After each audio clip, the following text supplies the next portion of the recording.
2020 has been a year filled with surprises from the beginning, from the coronavirus pandemic to Kobe Bryant's death.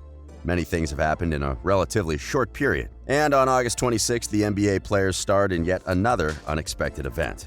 Following the shooting of an African-American man named Jacob Blake on August 23rd by a police officer, there was tension in the league as the Toronto Raptors and Boston Celtics players had mentioned the possibility of boycotting the first game of their upcoming playoff series in protest against the shooting. But before they had the chance to do it, the Milwaukee Bucks players decided to take the action first and were followed by 5 other teams, leading to the postponement of several games and suddenly putting the season in jeopardy once again. Welcome to Courtside. Today, we'll talk about the protest that has been carried out by the players and its consequences on one of the most complicated seasons to date. Minutes before the start of Game 5 of the first-round series between Milwaukee and the Orlando Magic, the Bucks players decided that they would not play in the game as they felt they had to do something given that the shooting had taken place in the city of Wisconsin, the state where they play. When it became clear that they weren't going to come out of their locker room, the Magic players followed suit and returned to theirs in solidarity. And shortly after, it was known that the Trailblazers, Rockets, Lakers, and Thunder players were planning to do the same. The league wasted no time and released a communication in which it stated that the games for that day had been postponed without providing further details. The protest had immediate repercussions as players in the WNBA, MLB, MLS, NHL, and tennis followed suit, and games in their respective leagues and championships were also postponed. Former players and sports analysts Kenny Smith and Chris Webber also expressed their support to the players. Smith walked out of the set during a live transmission of NBA on TNT, and Webber offered words of encouragement. Later on the same day, it was reported that the players were meeting to discuss further actions. Coaches first accompanied them before giving them space to discuss alone. According to the media, the meeting was very emotional and players couldn't reach an agreement. Behind superstars LeBron James and Kawhi Leonard, the Lakers and Clippers announced that they wanted to suspend the season, but the rest of the teams were against that. After deciding to continue their meeting on the following day so that the players had enough time to calm down, it was reported that they had agreed to continue playing, but some players expressed that they wanted league owners to become more active in promoting social change, instead of only being reactive when something tragical happens. At the same moment, the league's Board of Governors had an emergency meeting to discuss what to do about the protest. Bulls legend, Charlotte Hornets majority owner, and chairman of the NBA Labor Relations Committee, Michael Jordan, took part in the meeting and served as a bridge between the owners and the players' postures. Having previously spoken with NBPA President Chris Paul and Houston Rockets star Russell Westbrook to know the players' posture, and as the only black majority owner in the league and a person respected by players and owners, he was the perfect voice of reason during the emergency meeting.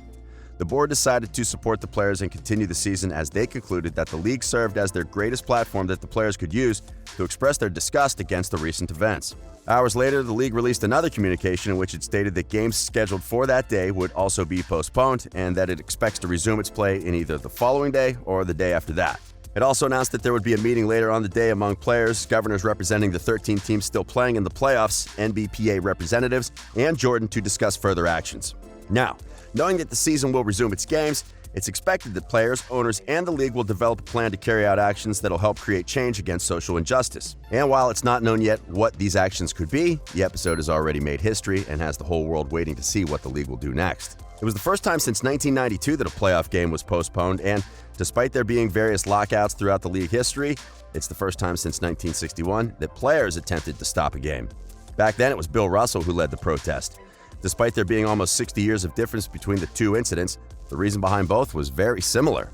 At the time, the Celtics were in St. Louis for a preseason game against the Hawks. While in the hotel, 2 Celtics players were refused service at the coffee shop, and that inspired Russell and all the black players from both teams to not play in the game to protest against racism. However, the results couldn't have been more different. Despite the absence of players of both teams, the game was played, and there were no major consequences in the rest of the league. On the other hand, the recent protest had people wondering whether the season would be finished or not, and could have had critical consequences for the league had it resulted in another suspension.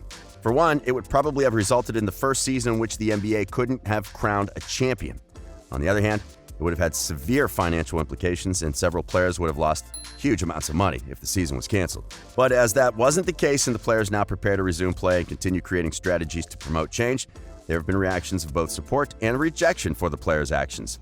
Several sports analysts and media members have praised the protest and have backed the players up by saying that this is the first step to eventually achieving something bigger for the benefit of everyone. After talking to the Bucks players and giving them recommendations on how to press for action from the government, Wisconsin governor called a special session of the state legislature and urged lawmakers to vote on a legislative package that includes police reform. On the other hand, many have questioned the effectiveness of the protest, claiming that by missing a game and then returning to play, the players wouldn't be changing anything. Many criticized them as they claimed that the players were making millions for playing a game and couldn't understand what it took to make a real change happen. Among these people was Jared Kushner, a senior advisor of the White House, who said that the NBA players were lucky to boycott without suffering the financial consequences of their actions. President Donald Trump also made a quick mention of the situation, saying that while he wasn't sure of what was going on, he thought that the league was turning into a political organization. But regardless of the critics and the uncertainty of the players' plans for the future, one obvious thing is that they have the attention of the world right now. A simple unplanned action resulted in protests on several of the most important sports leagues and has people looking for what's to come.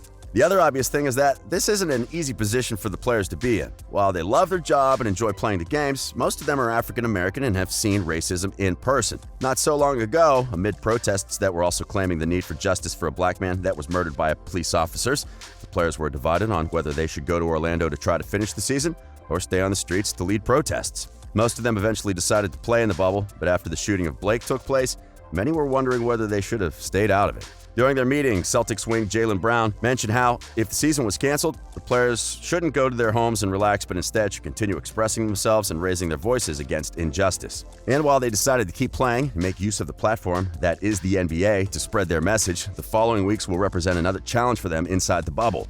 For now, we can only hope that the playoffs will continue forward and become a source of entertainment for fans from all over the world, and that 2020 will not have any more surprises left in store. But we've been reminded of how fragile the current season is, and any other major event in the future might have a huge impact on what remains of it and whatever things the NBA is planning for the upcoming season.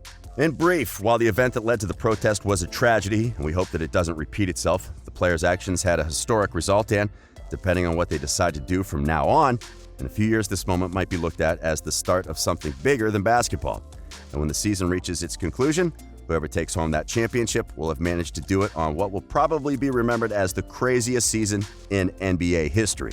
And we can't wait to see which team will make that accomplishment. Now, do you believe that the league will be able to close out the season and crown a champion? Or do you think that future events will put the season in jeopardy once again?